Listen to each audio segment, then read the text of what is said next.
Welcome to the Her Health Podcast, transforming health for women and girls at risk, where we empower women and girls to take charge of their health and well-being.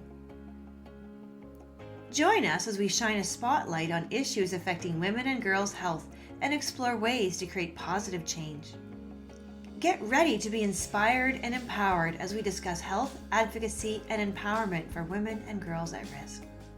Please be advised that this podcast may cover sensitive topics such as gendered violence. We understand that these discussions can be difficult to listen to. If you feel uncomfortable or need support, we encourage you to prioritize your well-being. Consider exploring our other podcasts if these topics are triggering for you. Resources can be found in the description. Hello, and welcome to the Her Health Podcast. I'm Alexandra Lazochuk, a master's student in the Community Health Sciences, specializing in public and population health at the University of Calgary. I also work at the Child Studies Lab, where we focus on research that supports children's lifelong developmental health. Today, I'm interviewing Dr. Nicole Letourneau, a registered nurse and a professor in the Faculty of Nursing and the Cumming School of Medicine at the University of Calgary. Dr. Letourneau holds the University of Calgary's Research Excellence Chair in Parent and Child Health. She is the scientific director of the Alliance Against Violence and Adversity. AVA brings together over 250 academic and community partners across Canada, focusing on implementation science training and knowledge mobilization to address violence and adversity affecting girls and women. In this episode, we'll discuss the critical work being done through AVA, focusing on why it's needed. Despite nearly 30 years of policies aimed at preventing violence against girls and women, family violence rates have increased and health outcomes for girls, women, and gender diverse people have worsened. Dr. Letourneau will share insights on enhancing training to address barriers to reduce gender-based violence and early childhood adversity, using evidence-based interventions to support those affected by violence and adversity, and engaging communities to break down silos and barriers of inequality.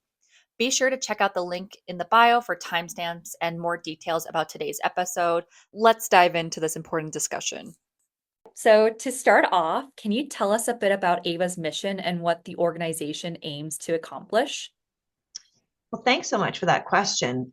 AVA's mission is to create transformative changes in healthcare and social services to support girls, women, and gender diverse people who are facing violence, gender-based violence, intimate partner violence, family violence, those sorts of things, and adversity, especially early childhood adversity. And what we are doing is building this big platform in collaboration with service providers, researchers, and leaders in community organizations all across the country. And we want to use this platform to provide those people with the tools they need to make positive and lasting impacts really across generations. It's not too much to say that. And so essentially, we're working to reduce gendered violence. We want to enhance health and wellness and bring evidence-based practices to the forefront of care. And that is care for women, girls, and gender diverse people affected by violence and adversity. Thank you for that response. What led to the creation of AVA? Was there a particular event or need that inspired it? Yes, there was. AVA does have a pretty kind of a sad origin story, but it's an origin story that has been about hope and trying to right wrongs and make the world better for people. So the story actually began at the advent of a terrible tragedy at École Polytechnique de Montréal in 1989, where a gunman went in to an engineering classroom and separated the male students from the female students and proceeded to end the lives of many young women who, just because they were women. I remember at the time being a young nursing student and shocked and just devastated by that. And people all across the country were. The government of Canada at the time was, tasked with doing something about gender-based violence. And as a result of that, there were these sister centers for gender-based violence research and education created all across the country. And that alliance of centers focused on gender-based violence emerged into or grew into the Alliance Against Violence and Adversity. So while those alliance centers still exist across the country and they're doing their work, all of the members of those alliance, those original centers that were set up in response to that terrible tragedy, They're all still members of the Alliance Against Violence and Diversity. And what is pretty sad, actually, in spite of all the policy effort and funding and education that's been done, and there has been huge strides. So I don't want to diminish the fact that, now gender-based violence is much more understood and unaccepted, and there's far more attention put to it. It still remains a problem in Canada. And in fact, over the last decade or so, we've seen increases in domestic homicide in our country. The rates have gone up about 250% over the last decade. Now in Canada, every 1 to 2 days, a girl or woman loses their life in a gender-based violence incident, terrible event. So there's that reality now as well. Alongside that, children's mental health and physical health, which is a big focus of AVA, has been declining over the last decade as well. So the Alliance Against Violence and Adversity is really working to reverse those terrible trends and building on 30 years of work around policy and research and education to improve the lives of girls, women, and gender diverse people affected by violence and adversity. So really our approach is rooted in a commitment to evidence in developing best practices to support community organizations who work with girls, women, and gender diverse people affected by violence and adversity. I can't emphasize enough the importance of this work, and it's sad beginnings, and we hope that we can transform services so that we can reduce these terrible things in our country.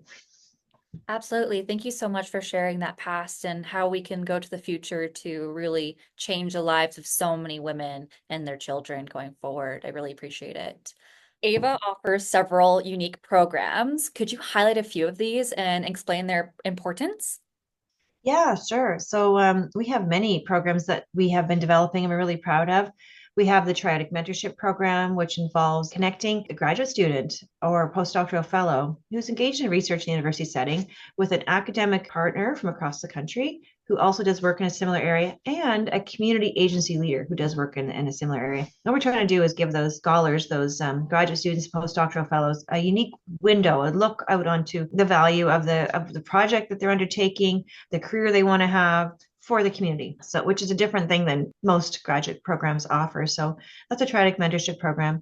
And we also have the Community Agency Internship Program, which is an extension in many ways of the mentorship program, but often those scholars who are mentees in the mentorship program go on to do internships in the community organizations that they've been connected with through the community leader who's their mentor, or it could be someone else, another organization across the country. But we give those scholars an opportunity to go out and work in the community. And again, this builds very much on the training that they're getting as part of their graduate studies and provides a very different window, a very different outlook and perspective for them that we hope that will be used, become internalized, and they'll carry through in their careers, that they'll want to do work in community with community because of the impacts it can make. And then finally, we have the AVA online training program and certification program, where we provide comprehensive training for healthcare and social service providers and trainees of all sorts on issues like gendered violence, early adversity, how to work with community, how to work between the institutions in the academic setting and the community setting so that we can develop evidence together to support the best delivery of programs. And what we're trying to do essentially is equip providers in the community and those trainees who will work with community in the long run to have evidence-based tools to respond effectively and with cultural sensitivity as well. I hadn't mentioned that before, but absolutely important that we provide training around equity, diversity, inclusion, accessibility in the AVA online training program. Taken together, these tools in combination with the cultural sensitivity kind of approaches and training that they get, we hope that our trainees and people that go through the program will feel prepared to handle complex cases and really do what needs to be done to promote the health of girls and women and gender diverse people who are out in the community and at risk or affected by gendered violence and early childhood adversity. Thank you so much. And what about AVA Health Hubs? How do they fit into AVA's goals? Well, such a great question. Well, there's three portions to AVA, and I think eventually we'll get through all three. But the first one, it's the training platform and, all the various programs that are offered there. The second part is the knowledge mobilization hubs. We were funded to be a women's and girls health hub through the same funder as the training platform, the Canadian Institutes of Health Research. And our hub is responsible to mobilize the knowledge in a different way. So while the training platform takes knowledge and gives it to people so they can use it, the tools and so on to be, better practitioners in the community and ultimately better researchers when they graduate, what the Knowledge Mobilization Hub does is gives us an opportunity to connect, engage in meaningful ways with webinars, with national meetings, with online communications of various sorts, everything from social media to publications. A key part of what we're doing too is creating a knowledge-based inventory of programs and services that are being delivered all across the country in our various community partner organizations and beyond. We're trying to inventory all the programs that are delivered to address gender-based violence, early childhood adversity, creating a catalog essentially, and at the same time evaluating the evidence, if there is any, in support of these programs being delivered. And in so doing, we're able to do a few things. One, we're able to help organizations who want to maybe meet a need that they don't meet in their current organization. They can go onto that inventory, find other community organizations delivering something like what they want to deliver and build on that. And we can help create those connections too, right, through all the things we do. Similarly, they can identify programs that they might have a variety of programs they could choose. And then we would say, or they would be able to see from our inventory, which programs have evidence in support of them. And so they might pick those ones over others. And the other thing about that inventory is that it'll guide researchers and community engaged researchers about what programs have promise and should be tested or evaluated further, and that sort of thing. So we have a lot of ambitions to build to actually achieve, with building on that inventory. And the other thing, and I'm leaving the best for last year because I think this is really exciting, but the AVA Health Hubs, and it's hubs in plural because we have two Indigenous hubs. One is run by Dr. Marlene Bennett, and the other one is run by Dr. Malcolm King. And they are both doing their own work in their own Indigenous communities of scholars on topics related to gender-based violence, intimate partner violence, family violence, and adverse childhood experiences in ways that suit their needs, that their community's needs. And they're really running in parallel alongside the larger AVA training platform and hub. And we really look forward to hearing how their work goes because I'm sure it's going to enrich the work that we all get to do together. So really excited about that. That's really exciting to hear, especially to increase access to culturally safe and holistic care for individuals that might be seeking that. So thank you for sharing. Yeah, absolutely. Next, it sounds like AVA has a very comprehensive framework. What are some of the gaps or challenges in existing healthcare and social services that AVA addresses? One of the major challenges is the limited training available for providers in addressing adverse childhood experience, especially, linked to gendered violence. And also agencies in the community typically lack or struggle to find access or the resources to access tools to implement evidence-based practices.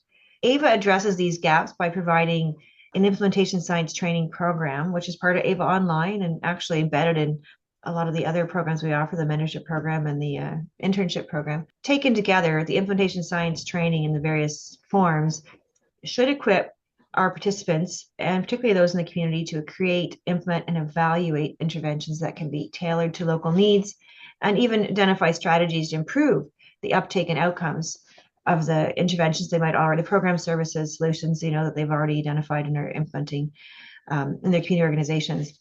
The other thing that AVA really is focused on addressing, through the things I just talked about, but specifically giving students and trainees, so graduate students, postdoctoral trainees, opportunities to take the knowledge they learn about implementation science and use it in partnership with community, gives them, as I have said before, a different window on the work that they might do, different window on the experience that a typical graduate or postdoctoral trainee would get in their research education. And in so doing, we hope that knowledge, those experiences, and working with community will help them move toward wanting to have a career that involves community and is going to improve the lives of girls and women and gender diverse people who are at risk or affected by violence and adversity in the community. As opposed to just doing work in the ivory tower of the university, we were really trying to help give students an opportunity to think about things a little bit differently. And part of that is giving them great experiences in and with community, and at the same time giving our community partners great experiences with us and with trainees, so they're more likely to want to do work with academics later too. So there's a lot of synergies that we're trying to foster that I think in the end will make for better social services and healthcare for girls and women and gender diverse people who are at risk of violence and adversity. Thank you so much for sharing. That sounds very impactful, and I can't wait to see all of the evidence-based either research or other types of knowledge mobilization that'll be fostered because of the work that your team is doing. Can you tell me a little bit more about the Community Agency Internship Program and its role in the AVA framework? Yeah, absolutely. I'm happy to talk to you more about this. So, the Community Agency Internship Program is really about meeting community needs at the same time as giving trainees a great experience. So, we place trainees directly within community agencies, and community agencies are grateful often to have these trainees because they are graduate students, they're master's students, doctoral students, postdoctoral fellows, and amazing high caliber skill sets these people can bring to community organizations that can't typically afford that kind of help, I suppose. And what this does is, in addition to allowing those trainees to get the hands-on experience and better understand community needs and what it's like for community agencies to work with the populations who are struggling and the ones that are our focus in AVA. This collaborative approach enables our community organizations to address some challenges that they might have in ways that they can't typically do because of they don't have the funding, they don't have the time, they're focused more on service delivery and so on. So it's definitely, I think, a win-win for the trainees and the community organizations, because the community organization gets to do something interesting and innovative that they couldn't otherwise have done, and that trainee gets a great opportunity to go and work with a community partner. So yeah, that's all about the community agency internship program. Thank you for sharing. I appreciate it. As you mentioned, mentorship seems to be a big focus within AVA. Can you explain what the Triadic Mentorship Program is and how it works? Yeah, sure. I can tell you a bit more about that. So we bring in one cohort a year into the Triadic Mentorship Program, and it's trainees who are, we call them scholars. They are matched with a community agency leader and an academic partner from across the country. And many of these academic partners are early career researchers too, by the way. And we'll speak about that, I'm sure, later. But they meet, about monthly and really talk about the things that are relevant to that scholar, speaking to them about career goals and how they might do the work they're doing in the community now during their graduate studies or in the future. A lot of times what happens in those sessions is, the student gets, the trainee, the scholar, multiple names for these people. They just get the benefit of a different worldview, a different life experience perspective in hearing from a community leader. And it's amazing how rich that makes the dialogue and the opportunities for work after the graduate education seem for our scholars. Scholars typically in academic settings, they have academic supervisors and they do their research and they graduate and then they look for work and they might find work in the community or in the academic setting. But it's more often that the whole community setting is a foreign land. And so we're hoping, and we're seeing already some great benefits of the mentorship program for our scholars, in that they have these different perspectives. And one of the things we've heard is the community leaders really help them think more practically about the value of research and what can be done in community, what's realistic, and what might actually help in the community. So, on the one hand, our scholars get their, rigorous education. Here's how things ought to be done, and so on. And then they hear from the community agency leaders about different ways of doing things, still rigorously and so on, I suppose, but just different ways of thinking. And I think it's a great opportunity for the students to have a broader set of mentors and mentors at all, because not everyone has this opportunity to have mentorship in their graduate education or postdoctoral training. But giving our scholars this opportunity for systematic mentorship around career goals and learning needs and just answering whatever questions it could be about, how to balance life and work, or what life, work, and education, like all kinds of things come up in these mentoring sessions. But and the other thing to mention is that these, as I did say, they come in as a cohort, the scholars, in January of every year. And so there's a lovely community that's established amongst everyone who's in that cohort. So between and among the scholars themselves and with the broader set of academic and community partner leads. So it's a really dynamic model, I think, that fosters a lot of growth, mutual growth between, in everyone involved, and some great knowledge exchange. Yeah, thank you so much for sharing. I might even apply for this January's cohort. It's a great opportunity. It really is meant to meet your needs. So, you might start meeting every month, and then it's an 18-month program, but you might meet every few months once you get going into it. But the cool thing is, it's, the students always have their academic supervisors, their professors in classes. But how often do you get to have somebody who's been a real leader in the community give you life advice? And Mhm. that's what that's about, really. So there's so many wins, right? There's wins for the students that you get this great leader in the community who can really give you, bestow like different kinds of Yeah. advice an academic might give. Yeah. I feel like as well as everyone's treated as a learner, everyone's a learner, everyone's gaining knowledge from one another. Yeah, absolutely. And it's a principle that we established really early on, is that we're all trainees. We're all trainees.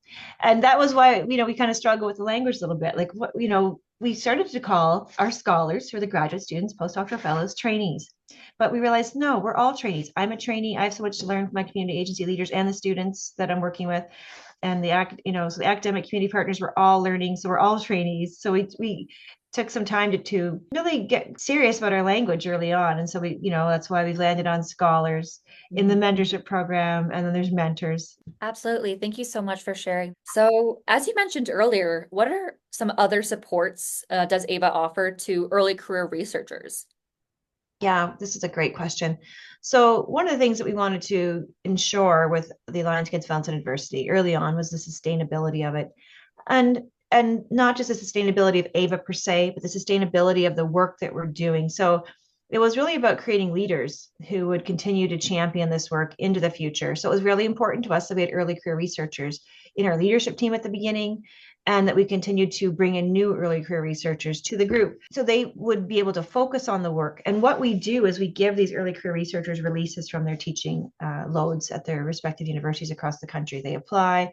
If their work they want to do with AVA is going to be helpful, then we accept them into the program as a leader, and they're then able to take some time that they would have spent on teaching and actually devote it to the work that they do with AVA. And that could be on community-based projects they do with us. It could be contributing to AVA Online, and those sorts of things. We really also try to make sure they have opportunities to lead something in AVA.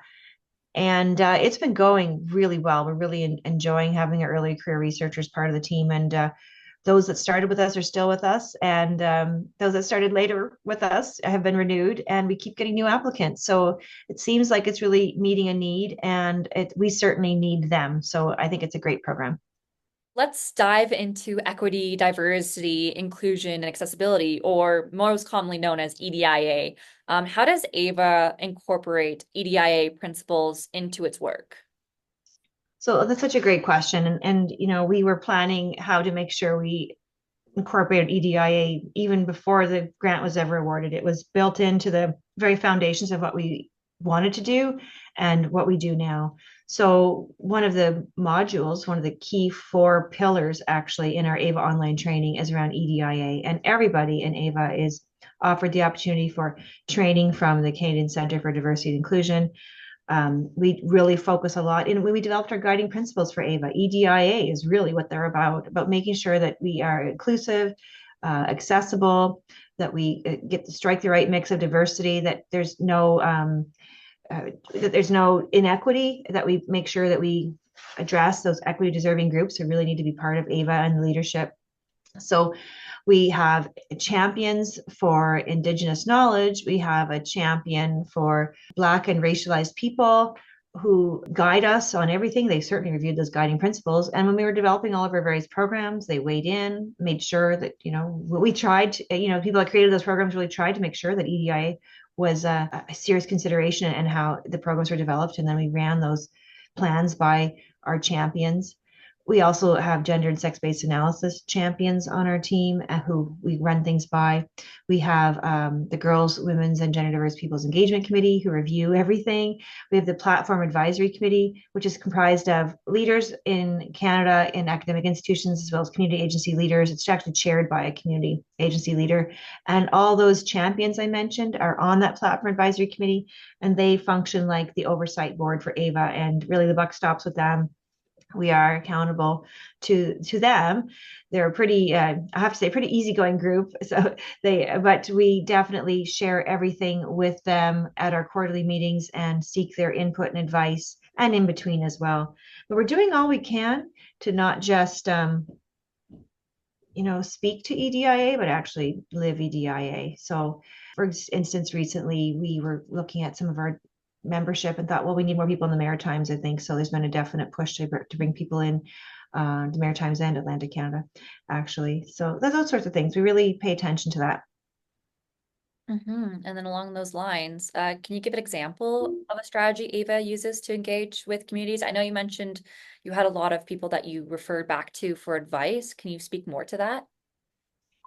Yeah, well, I think the key example is kind of building on what I just said, where when we develop a program or a policy document or I don't know, an application form for a program, we make sure we run the program, the text, the documents actually by those experts, those EDIA folks who we rely upon on our team to make sure that we actually are hitting our targets. Are we using the right language? Are we making sure that it's inclusive? And are we sending it out to all the places where people might access the materials in a bigger way? So, for example, we make sure we send the ads out to not just the big research intensive universities, but all the universities all across the country that serve like in rural communities and remote communities, and that might be undergraduate focused even, just to make sure that we're getting people giving people equitable access to the resources that we offer. So that kind of thing. And there's many, many examples I could give. If people, another one like the Women's and Girls Engagement Committee, when we meet, they really provide great feedback on things. We really try to be very responsive and address their comments and engage them. And even we have the, patient and community engaged research trained people. It's called the PACER program at UA. These are people with lived experience have done the PACER program at the University of Calgary, and they're on our girls, women's, and gender diverse people's engagement committee, and we are going to be relying on their expertise actually to help us roll out some research projects we're going to be doing. So we're doing all we can to promote diversity of perspectives on our team, really engaging people's lived experience in a meaningful way, and that includes all the way, from PACER grads right up to Indigenous champions, and Black and racialized people's champions and gender and sex-based analysis champions on our major oversight boards. So hopefully that helps. Thank you so much for sharing. It sounds like you're taking this approach of EDIA as a responsibility to making sure your work remains relevant and impactful to the communities that you work with. Thank you, Nicole. So looking forward, what are some of Ava's long-term goals and where do you see Ava heading in the future? Yeah, such a great question because we've put so much effort into developing these programs and really just starting to see the impacts. And a big part of what we're doing right now is collecting data to evaluate the effectiveness of the various things we're doing. Are we achieving what we said we would is really the question. And the reason we ask that question is because we want to be sustainable. And if something is effective, it's more likely to, find the resources it needs. So I'm thinking a lot about that. And I'm hoping that Ava has become a bigger thing than the original health research training platform. Ava is the health hubs. Ava is now funded to do research. We just got some funding from CIHR again. They've just given us some funding to help community organizations, 6 in particular across Canada, Alberta, Saskatchewan, Manitoba, and Ontario. These are organizations in those provinces who are delivering evidence-based solutions already to address girls and women's and gender diverse people's health. And what we're supporting those organizations to do is develop strategies to improve the uptake and outcomes of those programs that they're already delivering. We want to maximize positive impacts, right? Prevent violence, prevent negative impacts of violence and adversity. So AVA's bigger. And I think our long-term sustainability goals are to turn ourselves into something that can be self-sustaining. And, the sources of funds that we attain for that will probably be multiple. I'm already reaching out to CIHR officials and friends and colleagues in the other training platforms to see how we might find opportunities to apply for future funding to continue our work. Almost the first year we were funded, we were like, okay, can we be renewed after 6 years? So we started to have those conversations almost as soon as we were funded, because it would just be a terrible shame to see it all be dismantled after, the funding envelope ends when we're doing so much good work. So trying to create connections, trying to build momentum, finding community partners who are benefiting, all of that kind of, I think, goodwill might go a long way to seeing that we have funding opportunities in the future. Um, you know, podcasts like this and getting the word out about AVA might encourage other people to think about funding us in different ways. I'm thinking philanthropy, and maybe even some of these great training opportunities that we've been building, like the AVA Online, could be something that we commercialize down the road. So we're thinking of lots of ways to continue connecting and working really closely with everyone on AVA, but to the degree we can work closely with everyone on AVA, but really, really closely with the early career researchers who are connected with AVA, because they will be the champions for the next iteration. And we're already starting to have those conversations, because if it's working as well as it seems to, and the data will show us that, it just would be a terrible shame to let it all end. As we wrap up our interview about AVA, I'm wondering how listeners can get involved or support AVA's mission. We're a very big tent. We're 200 plus partners across the country already. I think we're like 250 when you count all of our scholars involved. And we welcome anyone to join. There are several ways to do that. You can, if you're listening today, you can, after this podcast, you can go visit our website at avatraining.ca. You can view our publications. You can take part and sign up for our knowledge mobilization efforts, so webinars. You can take part in AVA Online. It's all free. We're always looking for people who are passionate about addressing violence and adversity in our communities across Canada. And we'd love to have you join our team and hear your ideas and benefit from this large group of Canadians who care. So our tagline is better together. So we really believe that and think that we can do so much more when we're working together to make things better. I urge you all to go check out our website and get involved. Thank you so much, Nicole. I really appreciate you scheduling some time to discuss this today. Oh, it's my pleasure. And if people have any questions, they can reach out to me at my email address too. It's my name, Nicole, Nicole Letourneau, Letourneau at ucalgary.ca. Thanks for joining us on the Her Health podcast, transforming health for women and girls at risk. Remember, your health matters, and together we can make a difference. Until next time, remember to prioritize your health and well-being. For more resources and support on issues affecting girls, women, and gender-diverse people, visit our website at avatraining.ca. This is Dr. Nicole Letourneau. Thank you for listening.